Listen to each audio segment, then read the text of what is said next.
Hey girl, hey, welcome back to my channel. It's your girl Misha. Thank you guys for joining me yet again for another review. Tonight we are back with a brand new Love After Lockup. Child, I ain't even gonna go into season whatever, episode whatever, because it was so much foolishness going on all the way up and through that I wanted to hurry up so we can get into it as we get into it. If you are new here, then welcome. If you're back for a second or third time, then welcome back. I give lighthearted reviews with a little bit of laughter and a little bit of shade. Child, let's get into it if we gonna get into it, because honey, woo. So we see Stan, right?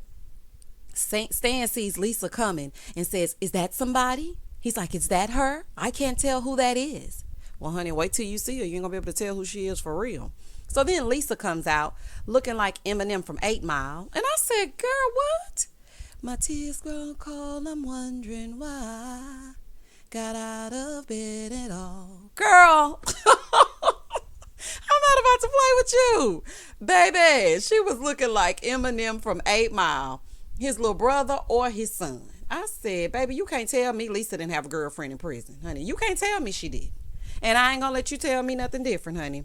Stan is so desperate for companionship, child. I know he's ready to plop out one of those wigs on that head, honey. As soon as she came out, he was looking like, oh, okay. You look good, buddy. Do not call that lady that. The first thing she did when she got out was say, well, when can I drive your car? Honey, lady, you won't be driving anything anytime soon, honey. And it's looking like that's all you want to do is get in that car and drive away. Far, far away. I'm watching you. So Stan said, despite her looking like G.I. Jane and her ill-fitting clothes, he's still attracted to her. So, okay, Stan, set yourself off. She's like, let me send my brother a picture. Girl. Oh, my goodness. So Stan's like, come here, let me get some of that loving. Ugh, that was the most awkward hug ever. She tucked her entire face into her arm to avoid kissing Stan. And I was thinking to myself, girl, have you seen you? Honey, you should be happy he want to kiss you. But okay, sis, whatever you feel. So Lisa said, everything is going okay. I'm happy to not be in prison around a lot of women. Okay. And then she said every time she's gotten out, she was ready to do wrong. But this time it's different because Stan is like her spiritual advisor. He's perfect. Okay. Moving forward. As soon as she gets in the car, right? He's like, she's like, I need to get my hair done. And he pulls those wigs from the back seat. Let me tell you something. She's like, no, I wouldn't wear that. He's like, not even for sex? She said, no. Stan.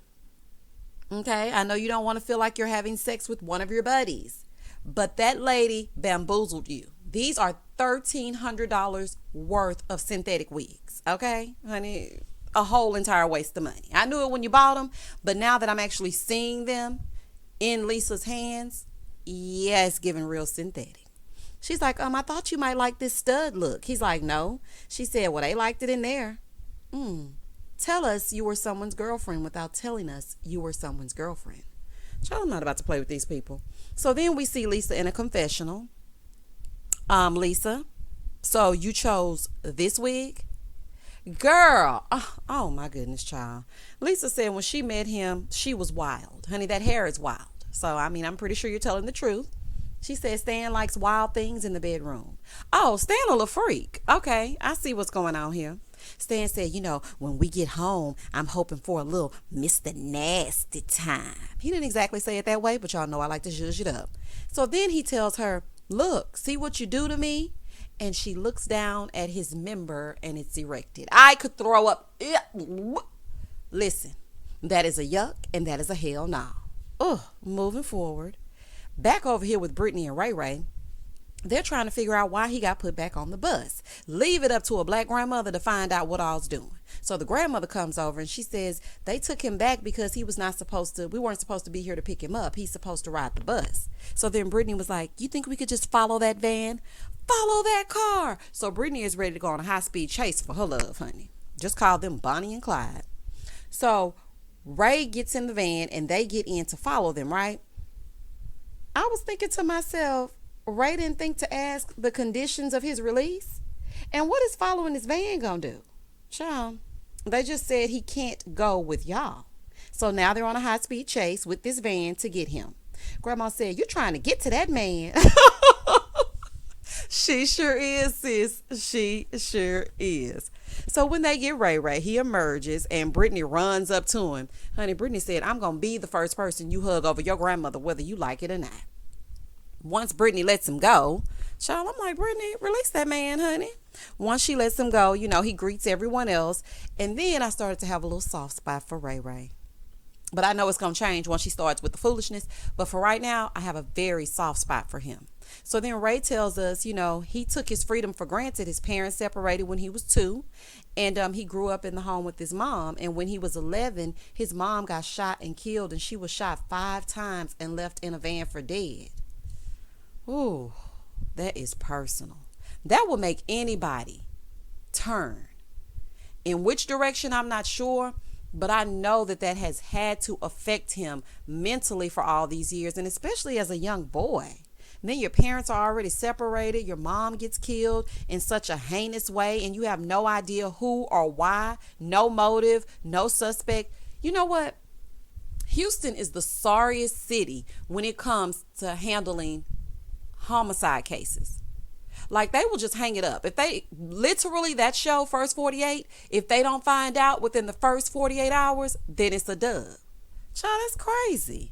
He said, that leaves you full of rage and anger. And to this day, the murder hasn't been solved. And after that, he went down the wrong path. And he feels like if he knew why they did it or who did it, then he would be more at peace.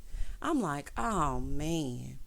So then he tells us that he went to prison for burglary to a pharmacy, right? And he said what they would do is they would break into the pharmacy, steal pills, and then sell them. Child, he said whatever he didn't sell, he would take, and then he got addicted to them.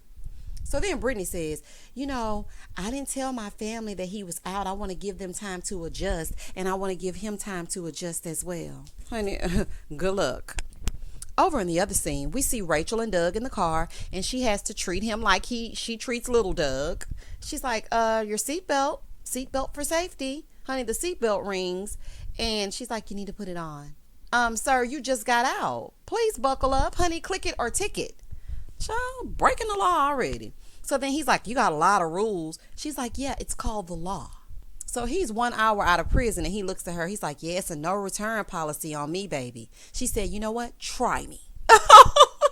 I thought that was so cute and funny because she is the smallest little thing up against this giant. And she's like, try me, honey. She said she's going to bring the Marines out today.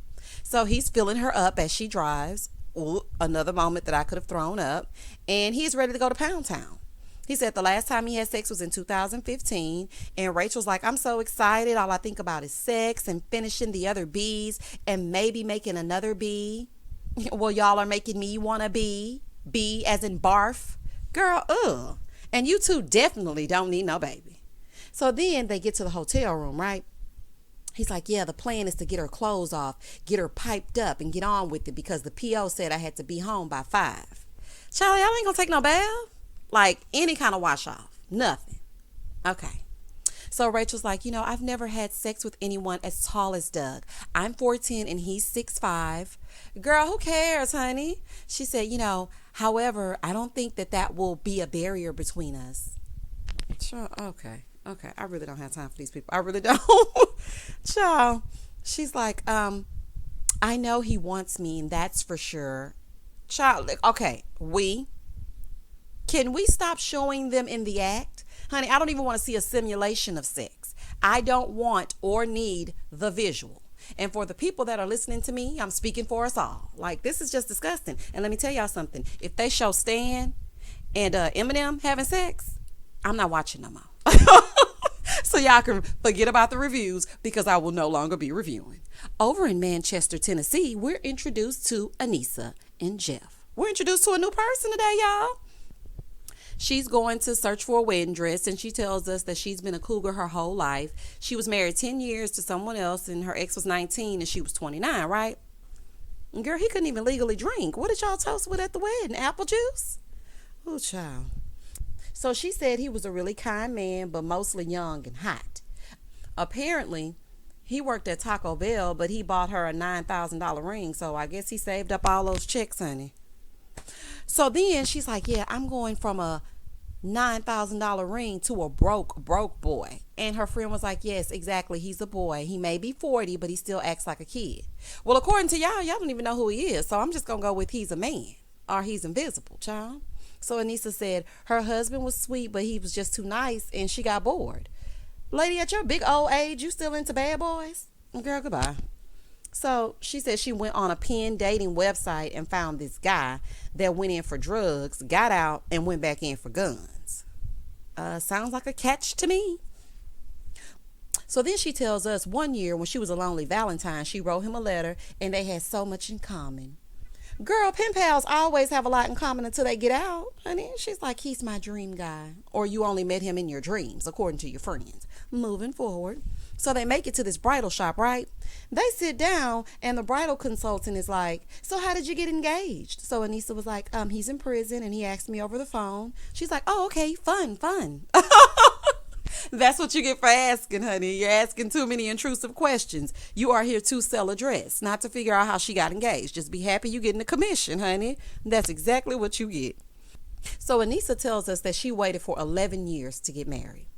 She starts trying on dresses, right? And she's like, I wish I could have met him when I was younger. We've known each other for 11 years and that's a lifetime. No, it's not. It's 11 years. Ciao. So then she finally chooses a dress. Anissa, this dress makes you look a lot older. Honey, I don't know what it is, but it's not giving the zhuzh that needs to be given. So Penny, who was her friend, she goes, have you told him about it? She said, no, I haven't told him about it yet. So then Penny said, well, what if he doesn't show up this time? So then the bridal consultant said, has there been a time that he hasn't shown up? I mean, what's the story here? Lady, are you involved again? Okay, just go and tell the story. She was like, yeah, 2 other times. Oh, my goodness. So she was supposed to have a wedding or a marriage or whatever she was supposed to have with this man 2 other times, and he never showed up. Lady, quit playing with this lady's commission and time, honey. Anybody got time to play with you? There are real customers with real fiancés. Child, playing dress up. She said, well, what makes you think he's going to show up this time? Good question, Miss Haley. These are the burning questions, honey. This is what we want to know. So Haley's talking like she's been knowing them for years. She's like, yeah, he's definitely going to show up this time. She said the first 2 times he got out and didn't show up, but he will this time. I know he regrets it. Of course he regrets it because he's locked up and knows you're gullible enough to put money on his books. Girl, there's so much to unpack here. Number 1, he keeps going in over and over. Number 2, he may not even be real. And number 3, he don't want you. How are you going to let a repeat offender ditch you? Child, okay. So Haley said, that just blows my mind. She's like, I have that much faith. So then Haley, the bridal consultant, she said, wow, that just blows my mind. She's like, yeah, I have that much faith. No, you're that silly and desperate. She's like, yeah, that's crazy. I'm not calling you crazy. I'm just saying that that's crazy. Well, it's okay, honey. And is, honey. She is. It's giving a little bit off.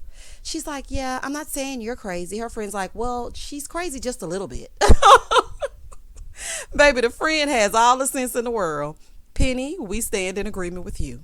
So then her friend tells us something is fishy about their relationship because she's not even convinced that he's real. Not Anissa got an imaginary friend. Well, they signed up for the show, so Casper better show up. So she's like, I don't know what my life would be like without him. Honey, the same as it is now. You've never met him. Child, moving forward. Over at Nicole's mom's house, she is 1 day out of prison, right? Still texting that ex. And her mom is dyeing her hair, right, to some kind of platinum blonde color. So while she's doing it, they're having a little bit of a conversation. So her mom was like, well, how do you feel? She's like, great, no anxiety at all. Okay, honey, well, remember you said that when Deontay wants some of that sugar. He want that sugar. He want that sugar. So make sure you remember that. So then she asked about her being married to Jill, right? Because her mom is now married to a woman. She said, when I first went in, my mom was married to a man. And when I came out, she was married to her best friend. Well, honey, I guess mama got to have a life too. So then we see Deontay and his teeth driving down the street. And he tells us, I dropped Nicole off at her mom's house yesterday. And she said she would spend time with me yesterday, but it didn't quite work out that way. Deontay, open your mouth. Let me tell y'all something. I had to turn on my closed caption because I had no idea what he was saying. This is getting ridiculous. So he's like, she agreed to come by today. Yeah, right. Okay. She said, how do you feel about Deontay? We're back over here with the mom. And she said, I feel comfortable around him, but I can't help but think about my exes. Translation, honey, I feel comfortable taking his money and his gifts, but I don't want him touching me, so I fake anxiety so that my goodies are reserved for Zach. Ciao. So then her mom said, well, which ex? She said, my ex Zach. The way things ended, it wasn't really their choice. It ended because she got 4 years. Well, honey, that didn't stop Deontay. Honey, you don't know somebody that's down for you when you see it. Her mom said, well, don't use him. Just be honest. Well, child, it's too late, okay? Because there's been some usurization going on all up and through. So then her mom said Nicole is all about material things, and she feels like she's just using him. Not a superficial woman, the kind that he doesn't like. Well, guess what? He deserves everything that she gives him. He deserves it all, because you should have listened to your mama, and you should not have gone back on that pen website, and your friend tried to talk you out of the foolery and you proceeded. So this is exactly what you get. So her mom says, so what's your plan? She's like, I'm just going to let D take care of me. Trash can. Then all of a sudden we hear, hello, hello. Child, it's Deontay. She's like, Mom, this is Deontay. Deontay, did you invite yourself? Child, I'm a little bit confused. Her mom is like, hi. He's like, hi. She's like, you look a little scared. No, you mean he looks a little scary. Not he looks a little scared. But honey, quiet as is kept, Pinocchio is not gonna open his mouth. So that's just a part of him. I know that's what you're looking at, but that's just how he looks, okay? And I probably would have been scared of y'all too. Just go back and watch that scene. If you haven't seen this episode, go back and look at that scene. Mom is sitting there with her fuchsia hair. Nicole's hair is being dyed, so it's sitting up on top of her head like howdy doody. And she's looking crazy. Then there's this Halloween tape everywhere saying haunted as he walks through these beads to come inside of this house. So, I mean, the whole scenario is giving very much Jeepers Creepers. So they go to sit on the couch, right? Because he's like, you can get to know me. Let's go sit on the couch. He's like, yeah, she has her glasses down like she's a teacher and she's glaring at me. I don't want to embarrass myself. Now, y'all remember that he said he didn't want to embarrass himself, okay? So Nicole excuses herself to go wash out her dye, right? She's like, and don't talk about me. Girl, who else they gonna talk about? Girl, go ahead on, honey. Girl, go on. He said, look, I know it's weird that I went on a prison website. Her mom was like, I just want to make sure you're not using her as arm candy.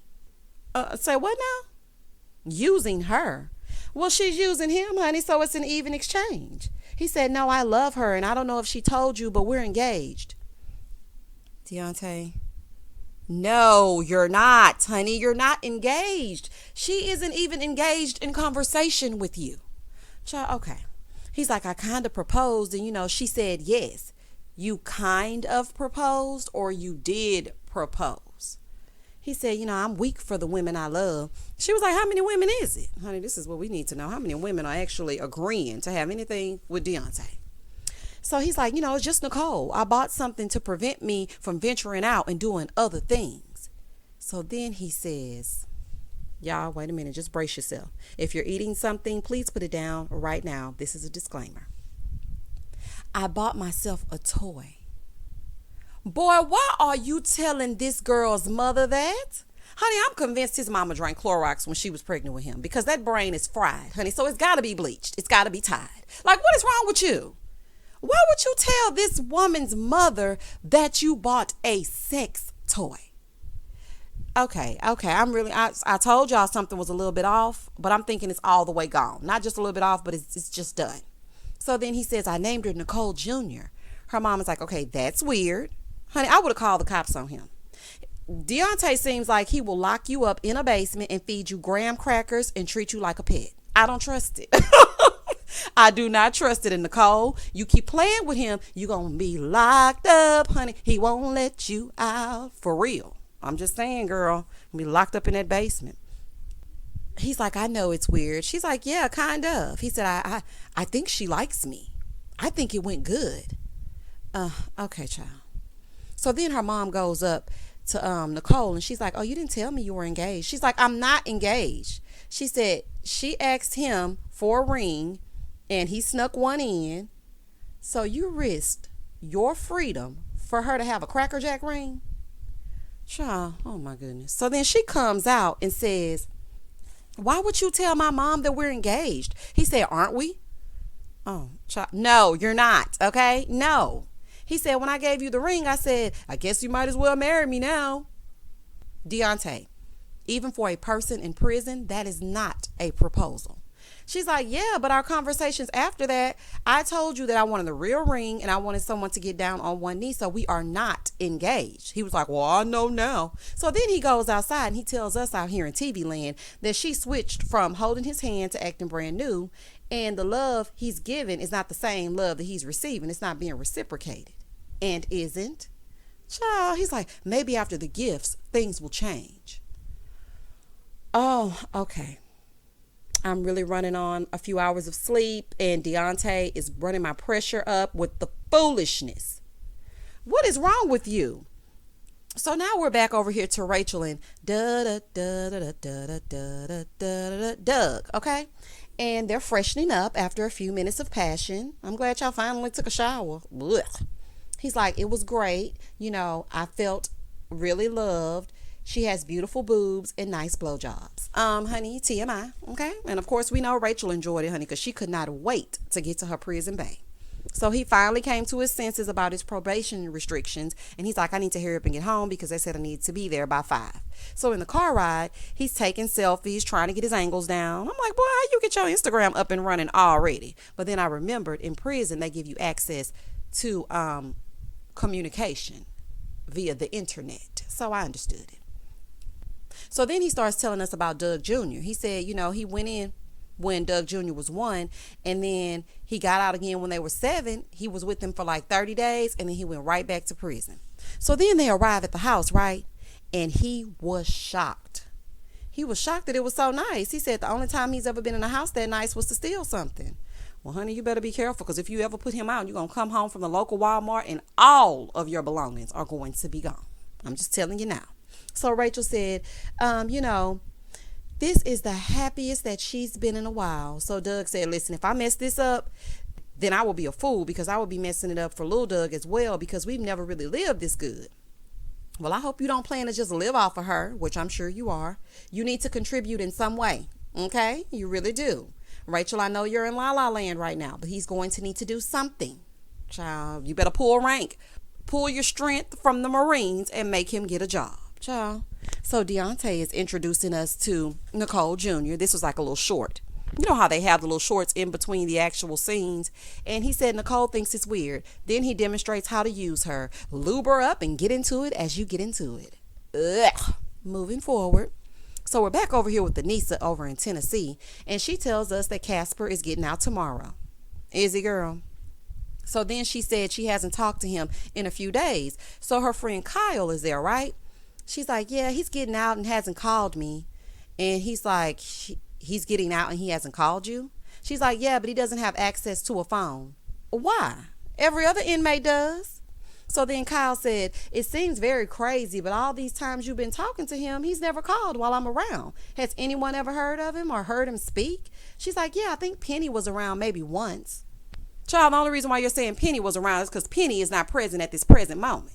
You can say anything, child. Penny ain't heard nothing, because Penny wouldn't think he was imaginary if she heard him speak once. Anissa, you're not making any sense.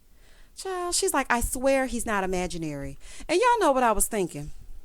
How off do you have to be for people to think that you have made up a man? Honey, somebody get Neve from Catfish on the line. We got some investigating to do. Child, we need Neve on the line ASAP. So she's like, yeah, he's in solitary confinement. That's why I can't talk to him. No, honey, that's what he's telling you. If you've actually ever spoken to him outside of writing him letters. I'm convinced Anissa might be kind of crazy. Now, you know, as the episodes progress, he's going to have to appear. So if he doesn't, then we know this was all made up. So she goes to get the wedding dress to show Kyle, right? So Kyle looks at her and he says, this is about the dumbest damn thing that you've ever done. Anissa got some real friends. I have to give it to her, honey. They some real ones, because they are letting her know exactly what it is. Over in the next scene, we see Ray and Britt in her wigs, and they're on their way to the halfway house, right? And if he doesn't make it in time, he'll have to go back to jail. So they drop him off. Britt is kind of sad because she really wants to stay with him. And Britt is like, I really want to have children. I want to have at least 2 back to back. And grandmother hugs Ray Ray, and into the halfway house he goes. Child, we'll see him next episode. Stan and Lisa, aka Boy George, they're riding, and she keeps asking to drive this car. Child, you better not let her drive this car. She's never coming back, okay? Watching them in this car, I'm just sitting here realizing that she does not want or like Stan at all. I mean, at all. She said when she was out and she visited him, he took her down to this basement and she found a straitjacket hanging, right? Stan, let me find out you have an actual sex dungeon. Candy, honey, get in here. Because y'all know Candy over on Real Housewives of Atlanta, they say she got a sex dungeon, but Stan really has one. So maybe Candy can come over here and see what I was doing. So she's like, one thing I love about him is that he lets me be myself. And she said, I like women. Honey, we knew it, okay? There's no way you can get that buzz cut and you don't. We knew it. She's like, I probably wouldn't be with another man if it weren't for Stan. You mean if it weren't for his money? Because you don't look at Stan and think, ooh, that's the man that I'll make sure I don't ever like other women for. Girl, please. The toupee alone would have ran me the other way. She's like, I got married at 17, then I got married again for a 3rd time, then a 2nd time, and then another time. Honey, they like to wife her up. That's the common thing. So in the car, she puts on this Party City wig, and she gets a call from her son. She says she has 3 kids, and her oldest is 22, right? So he calls her, and he doesn't sound really good. And she said their relationship is not that great, and he blames her for the way that his life has turned out because she hasn't really been there. And you know what, kids, they need their mom. So I can kind of see why this would, have him feeling a certain kind of way, but luckily he didn't turn to the streets like she did. So she said he told her that he's in a bad place and he feels like he has nobody that loves him. Now she's telling Stan this, right? So Stan is like, you're at the best part of your life if you can just break away from those problems. Her son? So then she's like, break away? Stan, you just want her tied up and ready for sex at your beck and call. Honey, you a little freak, a controlling little freak, and you going to control her with that money and all those tacky synthetic wigs. So she's like, you're clueless. My son just says he needs me. That's a big deal. He's like, you just got out and have to deal with family stuff, and now she's more focused on the family. Stan, you're being very selfish. Child, what is wrong with you? She said, well, when you get out, it's not all peaches and cream. And he said it would be if you didn't have kids or a family. Stan, you're disgusting. Okay? Deontay might have a torso that he's named Nicole Jr., but the fact that you sat here and looked at her straight in her face wearing a Party City wig that you purchased and told her that her son and her kids, she would be better off without them, you disgust me. And child, that was the end of the episode. Please do not hesitate to like, comment, and subscribe. We're going to get into the foolishness again next week. And as always, stay safe, stay blessed, spread love, not germs. Peace.